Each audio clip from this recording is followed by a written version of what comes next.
Cette semaine Parashat Matot, qui tombe évidemment pendant les 3 semaines, on se rappelle le cours d'hier soir, du 17 Tammuz au 9 Av, qui rappelle la discussion des 2 temples. Et donc on va essayer de faire un pont, un lien entre les 5 événements qui se déroulent, on se rappelle le 17 Tammuz, parmi lesquels la brèche dans la muraille de Jérusalem, et bien sûr 9 Av, discussion des 2 temples. Et la paracha va nous parler de Ish qui donne Eder Lachem, Lo Yachel Devaro, Kichon Hayotse Mipiv Yaase. Si un homme, nous dit la Torah dans Bamidbar, on est à la fin de la Torah, du 4e livre, si un homme fait un vœu à l'Éternel, il ne peut violer sa parole, Lo Yachel Devaro, il ne peut pas profaner sa parole. Tout ce qu'il a proféré sa bouche, il devra l'accomplir. Donc il y a un commandement positif et négatif. Ça veut dire lorsqu'il fait un éder, lorsqu'il fait un vœu, la parole, on se rappelle que dans la Torah elle est créatrice, la parole elle engage, on n'a pas besoin de signer devant 3 témoins, ou devant 2 témoins, ou devant un juge. Le fait d'avoir prononcé, c'est ça qu'on dit en amont, blin éder, sans prendre le vœu pour ne pas trop s'engager. En tous les cas, on remarque que cette paracha qui parle du néder, la manière, donc le mari pourra annuler les vœux de sa femme, un chacham pourra être matir les vœux d'une personne, il lui dit si tu avais su en faisant ce vœu qu'il y aurait telle situation, est-ce que tu aurais fait le vœu? Et la personne dit non, je n'aurais pas fait le vœu. Alors à ce moment-là, il va être matir au tard, il va pouvoir l'autoriser et la défaire de ce vœu.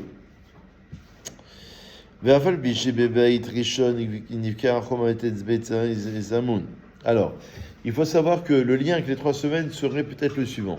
C'est que, premier Beth Amikdash, la première brèche, on l'a dit hier soir, c'était le 9 Tammuz. Chachamim ont institué malgré tout de jeûner le 17 Tammuz. On est plus proche du Beit Sheni que du Beit Rishon, du deuxième que du premier. Donc, quel serait le lien, selon cela, entre la discussion du Beth Amikdash avec les vœux? Chez Arei Adouar, l'explication la plus facile, la plus simple, chez Achorban Arishon Igram Elede Shishitkiao, Melech Yehuda, Marad Ben Nebuchadnezzar, Ve'afar et Shuvato Shbarlo. On sait que, en vérité, c'est rapporté dans Nedarim, la Gemara de Nedarim, que le roi Sidkiyahu a vu Nebuchadnezzar consommer un lapin vivant. C'est dur cette histoire. On va donner Nedarim. D'accord? Donc le roi Sidkiyahu, encore une fois, il a vu Nebuchadnezzar qui va détruire le premier Beth Amikdash, Babylone, babylonien, consommer un lapin vivant. Pour préserver son honneur, Nebuchadnezzar a fait jurer Sidkiyahu de ne jamais dévoiler ce secret. Il aurait eu honte, évidemment. Ne pouvant se retenir, la Gemara nous dit que le roi Sidkiyahu, à un moment donné, s'est fait délier de sa promesse par le Sanhedrin. Comme on a expliqué à l'instant, on a fait un éder, on a toujours généralement on a une possibilité de dire à la personne, tu as fait le néder dans ces conditions, mais si tu avais su cette condition-là, tu l'aurais peut-être pas fait. Il dit, ah oui, si j'avais su ça, je l'aurais pas fait. Alors on l'a délié. Donc il a été délié par le Sanhedrin de son vœu. Ceci provoqua le courroux de Nebuchadnezzar, qui assassina les membres du Sanhedrin et creva les yeux du roi Sidkiyahu. Il lui a crevé les yeux. Il s'en est pris ensuite au temple qu'il a incendié. Donc en vérité, on voit que clairement, ce sont les vœux qui ont provoqué naturellement, malheureusement, la discussion du Beth Amikdash. C'est la raison pour laquelle nous lisons toujours cette paracha de Matot qui parle des vœux pendant cette période. Voilà la première raison. Deuxième raison plus simple, en vérité beaucoup plus simple pour retenir, c'est tout simplement relié à la parole. Parce que si le deuxième temple est détruit à cause de la haine gratuite, ça veut dire qu'il y avait du Lachon Hara, il y avait du Mossi Shemra, et on sait, comme on a expliqué la semaine dernière, qu'il faut déjà s'empêcher de manière générale, mais pendant ces 3 semaines, au moins, on va dire... ah oui, si tu as un petit verre pour moi. Oui. Ouais. Voilà, c'est tout. Merci. Voilà, merci. En vérité, combien les Chachamim ont été vigilants de nous dire qu'il faut être vigilant avec les vœux. Donc voilà deux explications. Bonjour. Hein? Avant, je sais pas. En tout cas, voilà deux explications pour lesquelles qui sont en relation directe avec le fait que ça tombe pendant les 3 semaines. Évidemment, c'est tout à fait relié d'après ce qu'on vient de voir. Ok? Alors, il faut savoir en vérité qu'il y a la Shevoah et il y a le Neder. La Shevoah, c'est le serment. Et le Neder, c'est évidemment le vœu. Alors, la Gemara, ça va un peu vous surprendre ce que je vais vous dire. Elle dit dans Shabbat, page 32, Ki be'avon nedarim ishto au banav shel adam etim. C'est très très dur comme Gemara. Mais la femme d'un homme ou ses enfants peuvent mourir parce qu'il n'a pas respecté ses vœux. C'est-à-dire, on voit que la conséquence de la parole est les conséquences tragiques. Pourquoi les Chachamim disent dans Shabbat, Shkol hasarot she'avru al Yaakov Avinu, toutes les tsarot, toutes les souffrances que Yaakov Avinu il a eues, Sinat Esav, il a été haï, Yaakov par Esav, son frère, Difat Lavan, il a été poursuivi par Lavan, Sarah Dina, Yaakov il a vécu des moments très compliqués avec sa fille Dina, il a perdu sa femme Rachel. Tout ceci, nous dit la Gemara, parce qu'il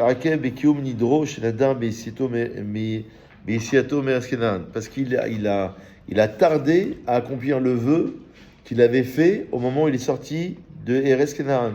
C'est marqué là-bas, Yaakov a fait un neder, a fait un vœu. Il a dit tout ce que tu me donneras, j'en ferai un prélèvement. Là, c'était en sortant de Eretz Kenan. Mais étant bien que sa kavana c'était de faire ses vœux en Eretz Israël, et malgré tout, il a quand même été puni. Donc on voit la conséquence tragique, difficile on va dire, de la non-accomplissement des vœux, et donc ça peut être très grave. Ça peut carrément, comme on le voit ce matin, porter atteinte à la femme de ce monsieur, et bien sûr à ses enfants. Le Midrash Tanchuma nous dit Shalpaim Ayarot Shayu Behar Melech Necherevu Be'avon Shvuat Shav. Très dur. Le Midrash Tanchuma rapporte que les 2000 cités ont été détruites à cause de ceux qui ont juré en vain. C'est pourquoi on mettait en garde tout celui qui était amené à jurer et on lui conseillait d'honorer une dette plutôt que de jurer. D'accord? Kechol Ayose Mipiv Yarase, la Torah est très claire. Tout ce qui sortira de sa bouche, ainsi il le fera.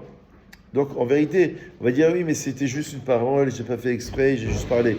Non, on voit, lo yachel devaro, on voit, kechol esimipiv yarase, on voit en vérité toutes les conséquences.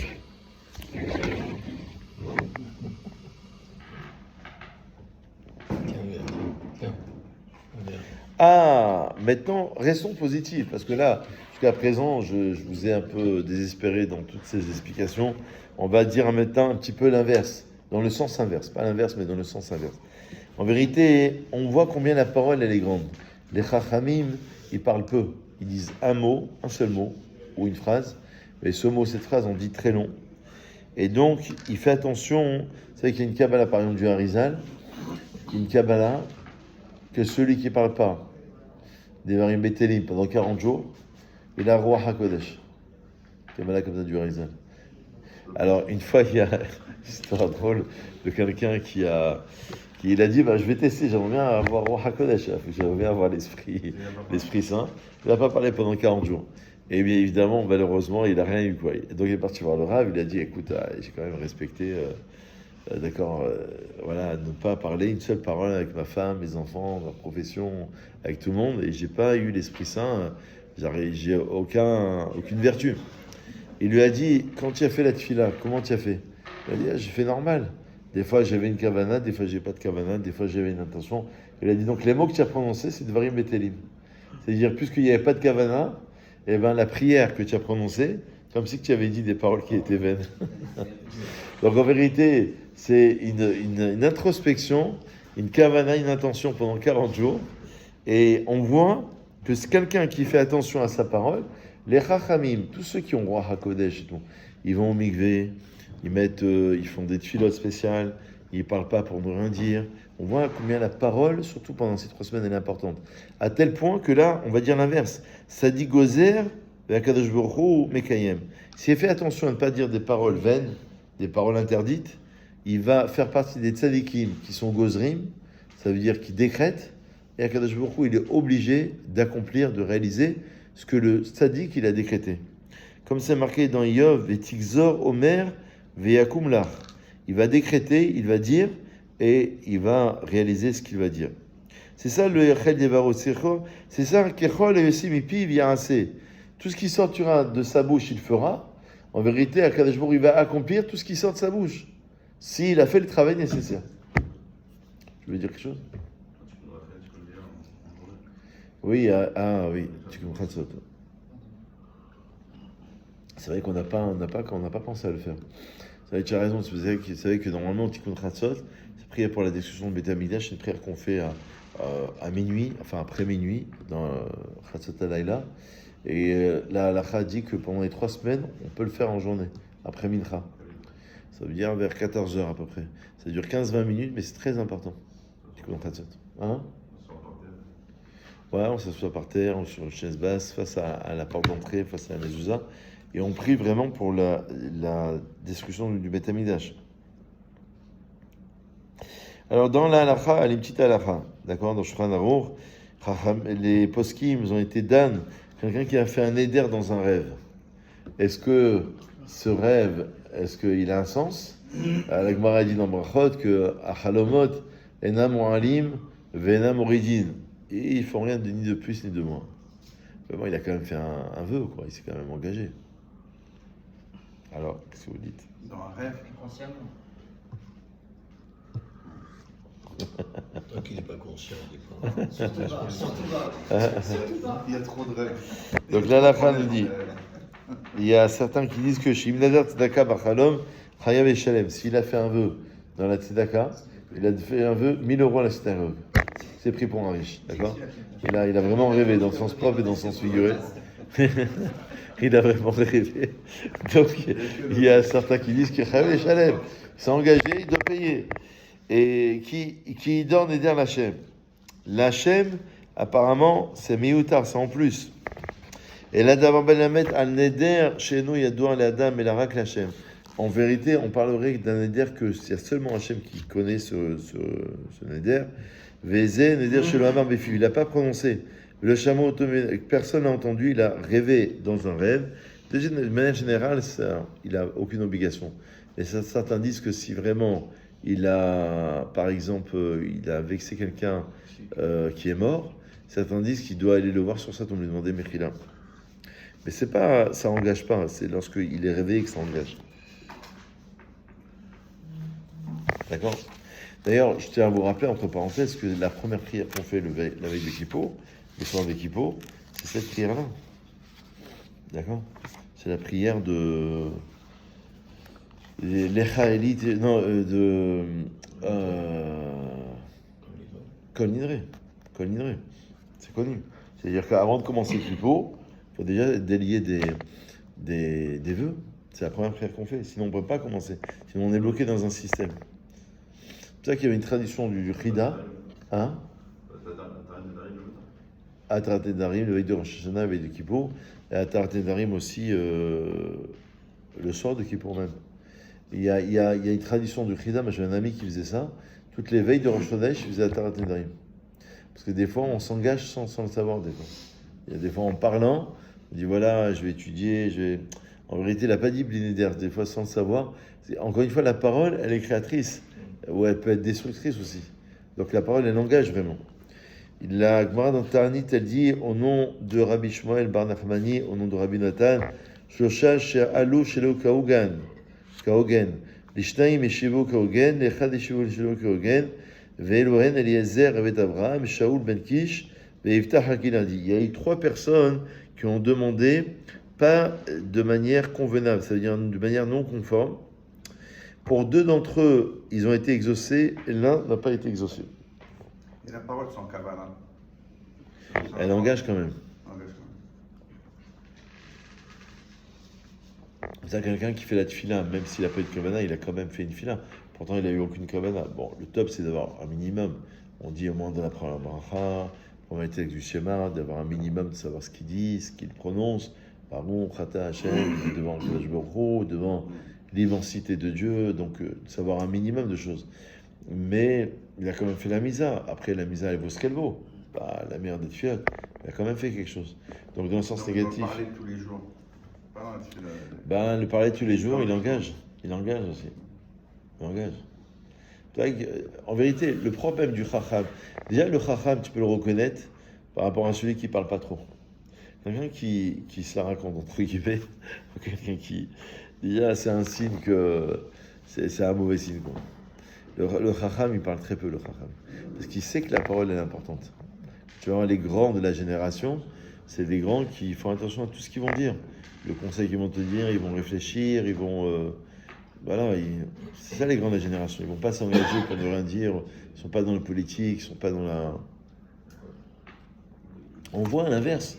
Dans le monde politique, il est mensonger par rapport à cela, parce qu'il parle des fois pour ne rien dire. Ils savent très bien qu'ils vont pas réaliser telle chose, et ça fait partie des promesses non tenues et tout. Mais c'est grave pour la Torah, comme on le voit ici, c'est très grave. Alors Eliezer, le serviteur d'Abraham, c'est marqué la Gemara dit comme ça. Eliezer, je vous lis en français, c'est plus simple. Eliezer, serviteur d'Abraham, a dit: je prendrai pour Yitzhak la femme qui se présentera à moi et qui me tendra sa cruche. Alors la Gemara a dit il pouvait s'agir d'une fille boiteuse ou aveugle, parce que Omar et Léa. Donc la jeune fille, ça peut être n'importe qui. On se rappelle qu'Eliezer, il a été nommé par Abraham pour aller chercher une femme pour Yitzhak. En fin de compte, ce fut Rivka, une femme parfaite. Donc on voit qu'il a été exaucé. On voit que sa requête, elle n'était pas conforme, elle n'était pas top, la requête de Eliezer. Malgré tout, la réponse, il a été exaucé.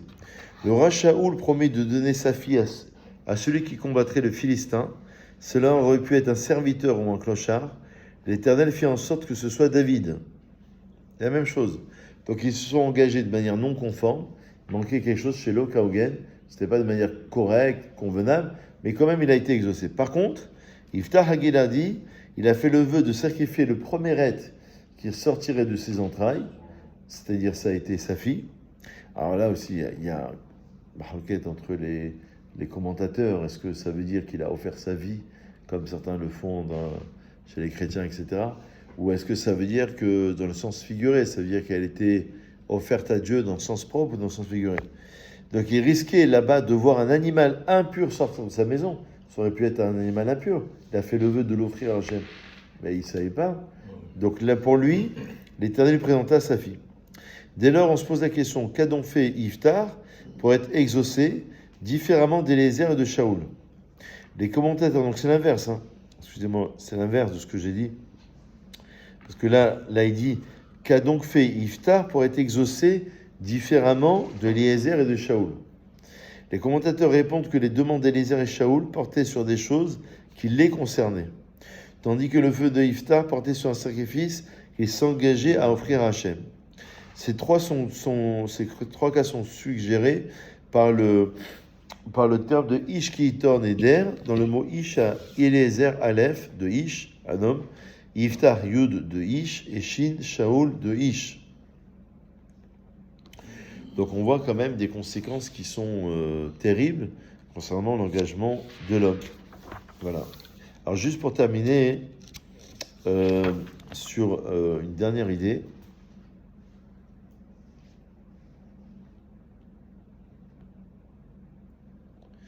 Ouais, là ici il rajoute, il dit que en vérité, si on considère que le temple est détruit à cause de ça, et que cette paracha, comme on l'a dit, de Matot, on la lit toujours pendant cette période-là, ça correspond aussi à l'indication du nom de la paracha.